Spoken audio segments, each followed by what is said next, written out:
Welcome, and thank you very much for having me. I'd like to begin with an introduction on how we got the New Contemporary Arts Museum Collective started. The people in our group have been working for the Contemporary Arts Museum for 2 to 3 years. We've been selling tickets, working coat checks, serving in the cafe, answering phones, selling membership, and installing artwork. In 2005, we left the museum and used the money that we'd saved up to buy small and disused plots of land around town. Each of us built a small station on our plot of land. It was either an exhibition space, an office, a small apartment. The visuals will be back in a moment. A farm shed or some combination of these things. Everyone designed their own space, and because money was limited, we relied on resources we could salvage from the city. Basically what this means is we ended up doing a lot of midnight dumpster diving. And since everyone had a different idea, okay, I suspect our visuals aren't performing again. Yeah. All right. Anyways, since everyone had a different idea of what they wanted to do in the space, all the stations ended up taking on unique functions, and because of this, very unique forms. What we did have to coordinate on was food production. It made sense for the person with a lot that was sunny and fertile to use the land to grow vegetables. Okay, excuse me for just a minute. It's very important for the audience to understand the variations. Could you just, okay, all right, anyways, so as I was saying, and the person that had a lot of rooftop space should use that space to harvest honey. Twice a week, we coordinate runs and bring excess produce to each other. We'd use this food on our own sustenance, and whatever remained could be used for bartering. Over time, we've been able to become more and more mutually sustainable. The way it works is that we have bi-monthly meetings to discuss funding issues and potential solutions. The goal is, with each problem that we're confronted with, we try to improve our operating system. In this way, we follow a three-part process. Number one, we identify the problem. Number two, volunteers form subgroups to address the problem and develop potential solutions. And finally, number three, at a full group meeting, the solutions are presented and we vote to select the most viable option. In terms of implementation of the solution, everyone will donate time to do the physical labor, which prevents the burden from falling too heavily on anyone. I was just wondering, your urban farming collective model that you've described here, I know it's very popular at the moment, but historically most in fact all utopian colonies fall apart and break down. What happens in several years' time to your colony? I'm sorry, I'm not taking questions right now. Now to look at the art production and presentation. All the artists and guest curators are invited to do residence with us on location.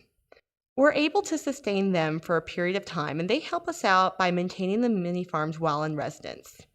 This involves watering plants, feeding chickens, and harvesting with us. We have also been working to make the artist practices sustainable. We have forged partnerships with designers, printers, editors, fabrication studios, and independently run art supply stores. We keep our partners fed, and in return, they help our artists produce works by supplying them with time and services.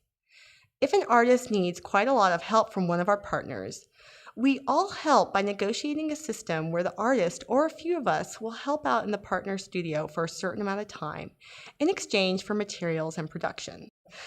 Sometimes our partners will accept payment of an artwork or even an artist multiple. So is this a put-on? I mean, it sounds too good to be true.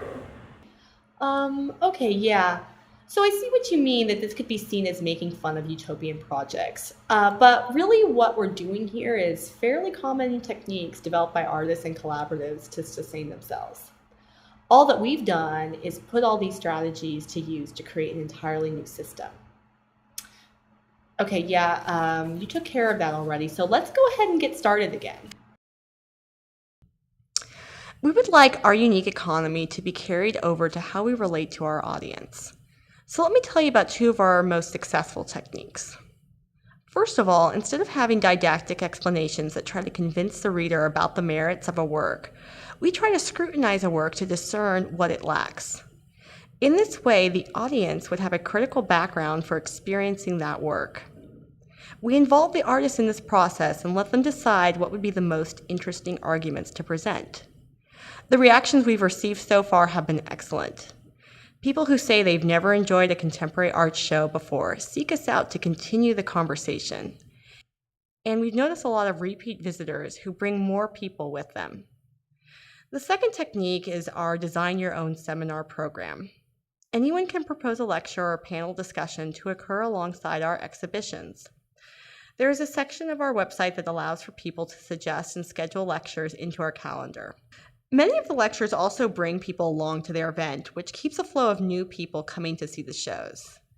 In a sense, we provide a stimulus point, which is the presentation of a show or a project, and the space around it becomes a public forum, ranging from practical seminars to political rallies to entirely theoretical presentations. And through its own engagement, the audience builds itself. Now that we have the practical experience, we've opened up our expertise by establishing a consultancy.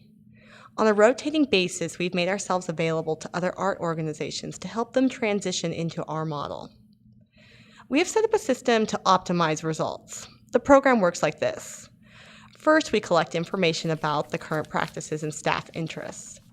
Next, we process that information, creating a theory of change, and give the organization specific transition steps in addition to a general timeline. Most importantly, we invite the staff for residencies at our location and also provide tutorials remotely. After a year or so, we conduct a visit to monitor the progress and make recommendations, and if necessary, propose potentially another timeline for further steps. We're very excited to have been invited here to ACC Weimar to share our expertise and to help them perfect this amazing organization.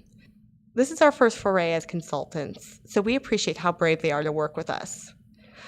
I would like to invite all of you to stay in touch over the course of the exposition as we continue to make these important changes to ACC Weimar's future. Thank you very much for attending this talk today.